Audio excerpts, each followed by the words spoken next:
안녕하십니까, 김성구입니다.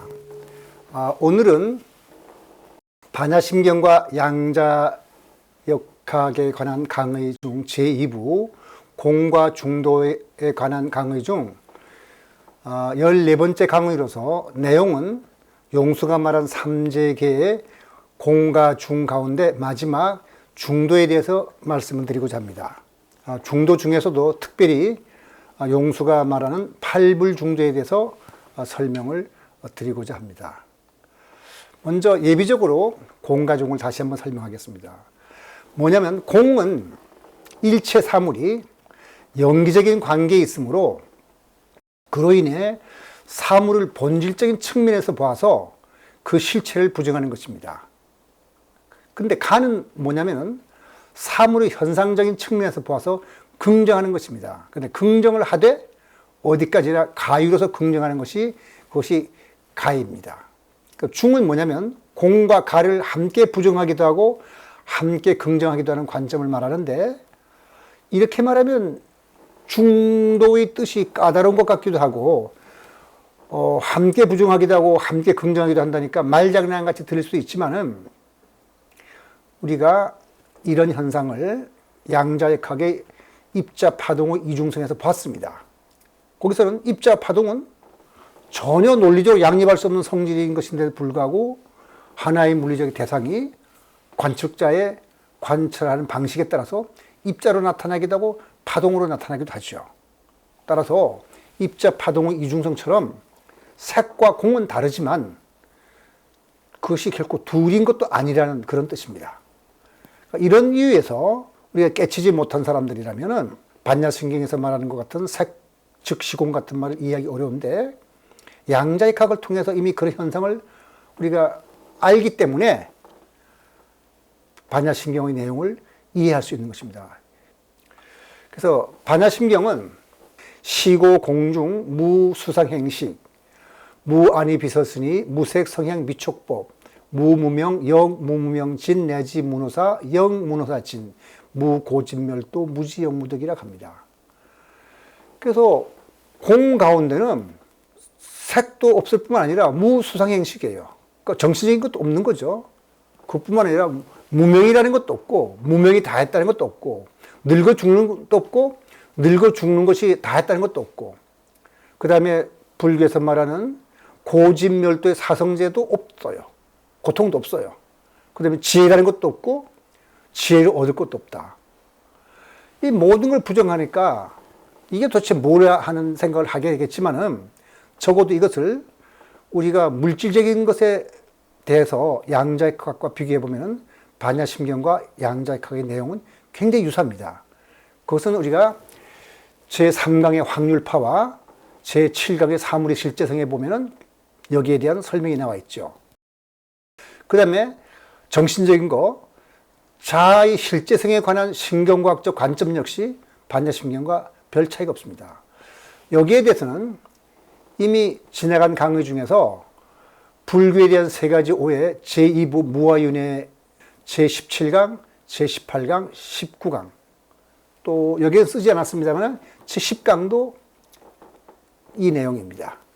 그래서 과학적으로 볼 때는 사실은 사물의 실제성이 없다는 말이 맞아요.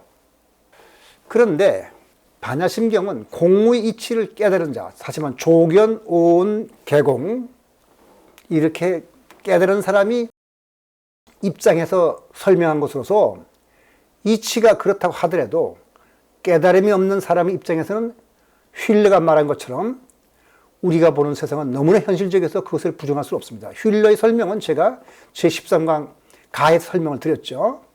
반야심경이 사물의 실상을 공이라고 말하고 있지만 우리가 거기에 어떻게 접근해야 되는 것은 다른 문제입니다. 예를 들어서 아무리 무고진멸도 공이니까 무고진멸도라고 하지만 현실에 우리는 고통을 느끼고 번뇌에 시달리고 있습니다. 자, 이런 상태에서 우리가 어떻게 반야심경의 내용에 접근할 건가? 이건 우리가 또 다른 문제거든요. 그래서 공이 사물의 실상임이 분명하지만 공의 뜻이 미묘해서 공에만 매달린다면 현실을 외면하고 허무주의에 빠질 우리가 있어서 가를 말하는 거죠. 근데 현실을 긍정만 하고 또 그것이 가요임을 모른다면, 잠정적으로 그렇게 존재하는 것이라는 것을 모른다면 범부는 현실이 여러 가지 잡스러운 일에 집착하는 잘못을 범하기 쉽습니다. 별로 중요하지도 않으래. 왜냐하면 우리 인간의 사물 인식 방식은 실체론의 바탕을 두고 모든 걸 이것과 저것으로 나눠보는 이분법적으로 사유하기 때문입니다. 그러니까 실체론을 깨트리는 것이 바로 반야심경의 공사상이라면, 이분법적인 사고에서 벗어날 것을 말해주는 것이 바로 색, 즉 시공이 말해준 중도입니다. 즉 공과 가를 연결해주는 원리가 중도이죠. 그래서 용수는 사물의 실상을 원리적인 측면에서 팔불중도를 설명하고 있고, 부처님은 중도의 실천으로서 팔중도를 설하고 계시는데, 오늘 강의는 팔불중도가 중심이 되겠습니다. 팔불중도는 불생력 불이멸, 부상력 부단, 불일력 불이, 불내거 불고, 그러니까 생기지도 않고 멸하지도 않으며 영원한 것도 아니지만 단멸하지도 않는다. 같지도 않지만 그렇다고 해서 다른 것도 아니고 오지도 않고 가지도 않는다. 그 형식 논리에서 볼 때는 참 이상한 말입니다. 이렇게 말해놓고 중론에서 용수는 뭐라고 그러냐면은, 능히 이 인연을 말해서 모든 희론을 없애니 모든 설법자 중 제일이신 부처님께 머리 숙여 예배드립니다. 이렇게 말을 하고 있습니다. 다시 한번 우리가 살펴본다면, 실체론을 깨트린 것이 아까 공사상이라고 했죠. 그 다음에 생과 멸, 상과 단, 일과 이, 가는 것과 오는 것이라는 논리적으로 양립할 수 없는 대립적인 두 가지 개념으로 사물을 나누어 보는 이분법적인 사고를 깨트린 것이 바로 지금 설명드린 용수의 팔불중도입니다. 그러니까 팔불중도는 이미 우리가 지난 강의에 설명드린 입자 파동의 이중성과 상태의 중첩을 연상시키죠. 그 두 가지 다, 이중성도 그렇고 상태의 중첩도 그렇고 논리적으로 양립할 수 없는 것이 두 가지가 함께 있으니까요.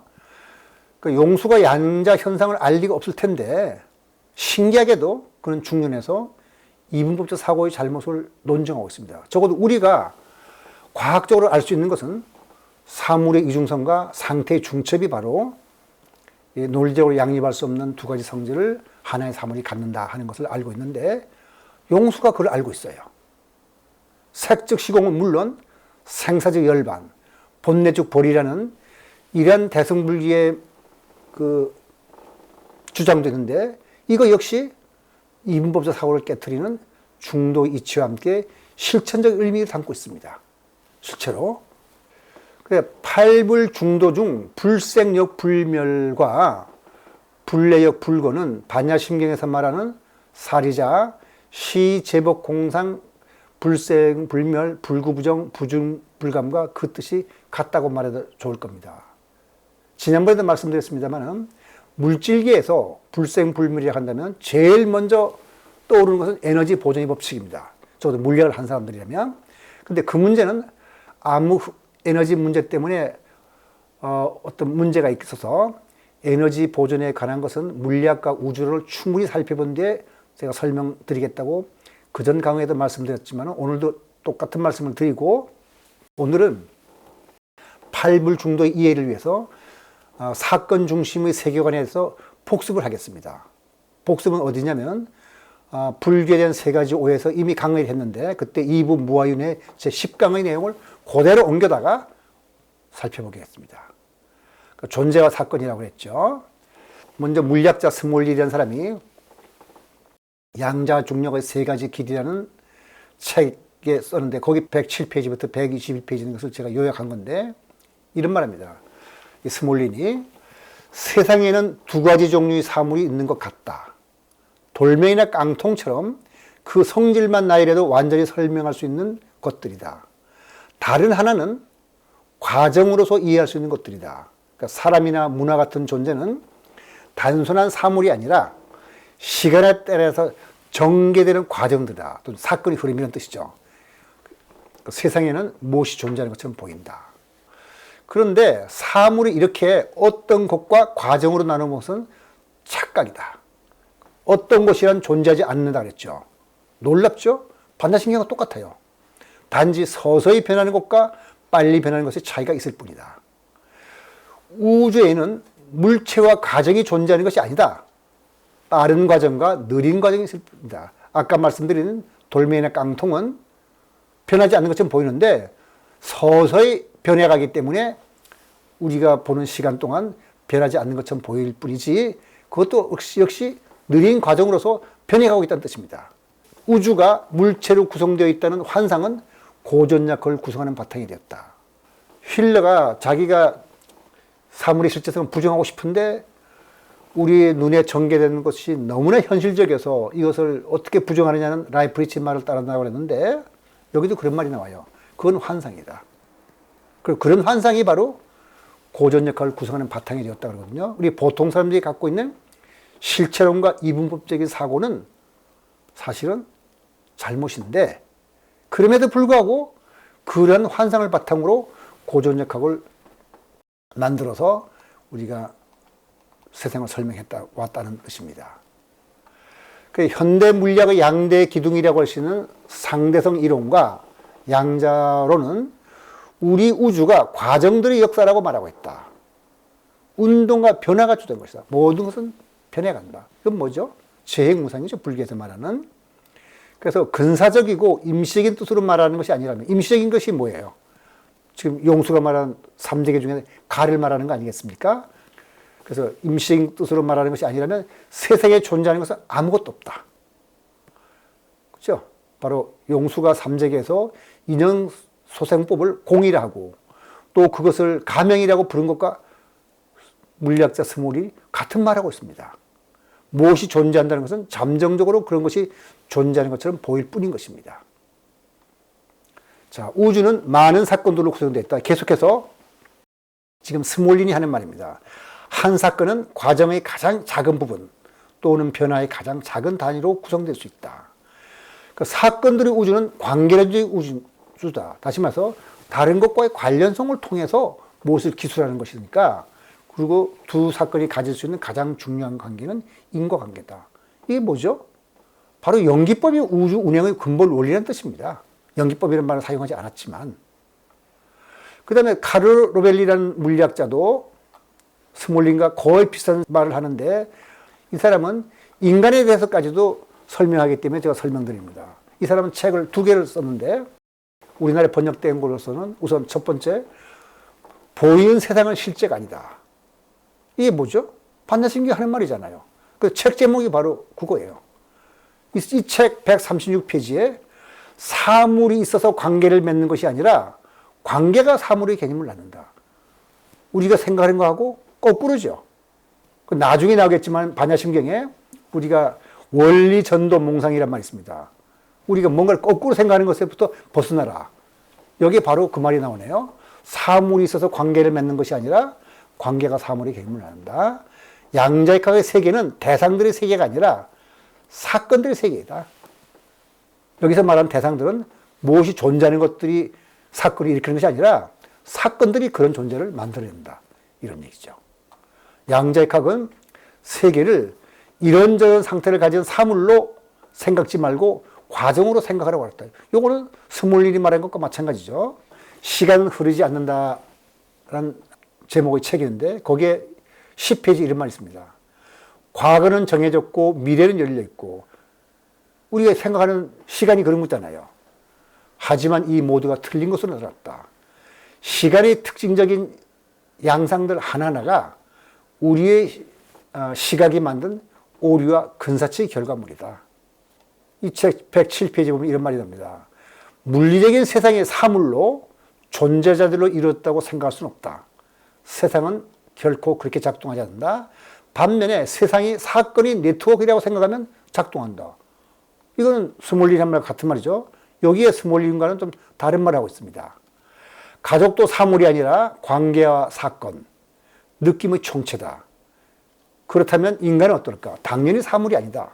산 위에 걸린 구름처럼 음식, 정보, 빛, 언어를 비롯한 수많은 것들이 들어가고 나오는 복잡한 프로세스다. 다시 말해 복잡한 과정이다. 그러니까 불교적인 용어로 말하면 인간이란 색, 수상, 행식이 복잡하게 얽힌 오치원이다. 이런 뜻이죠. 이걸 물리학자가 말하고 있습니다. 그럼 이제 이런 걸 바탕으로 우리가 팔불중도를 다시 한번 이해해 보죠. 모든 것이 하나의 과정이라면, 뭐 흘러가는 사건의 흐름이니까 거기에는 어떤 실체도 있을 수 없고 사물 간의 관계의 변화에 따라 오직 사건의 진행만 있을 뿐입니다.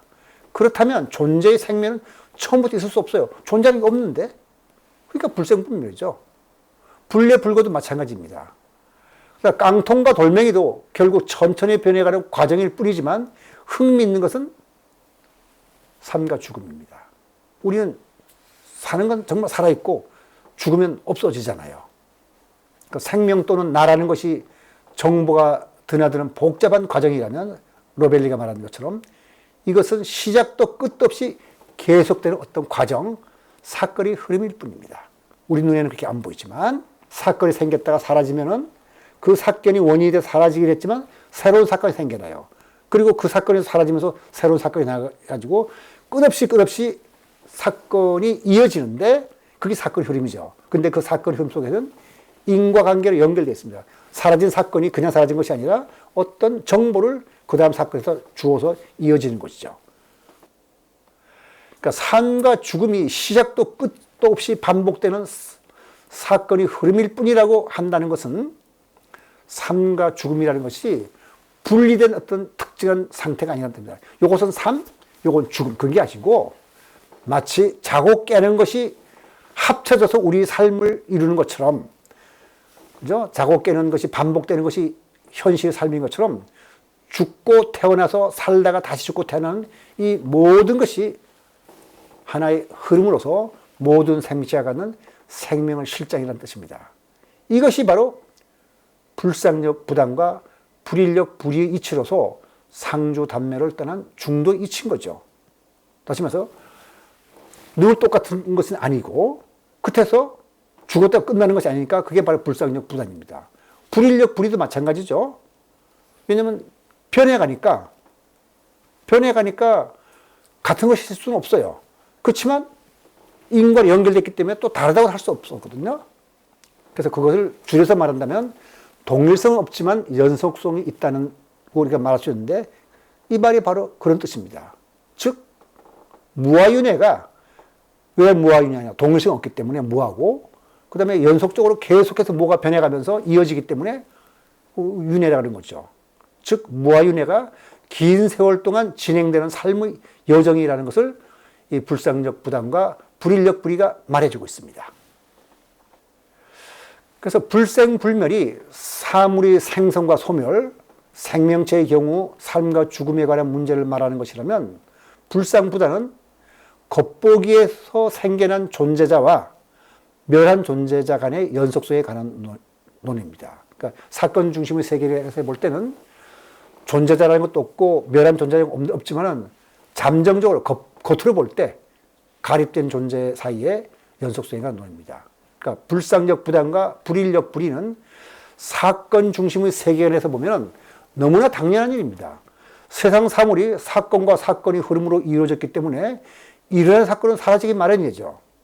따라서 존재자는 불변의 상태를 유지하지 못해요. 그래서 불상이라고 하는 거거든요. 그러나 한 번 일어난 사건은 사라지지만 그 사건이 원인이 되어 새로운 사건이 일어나요.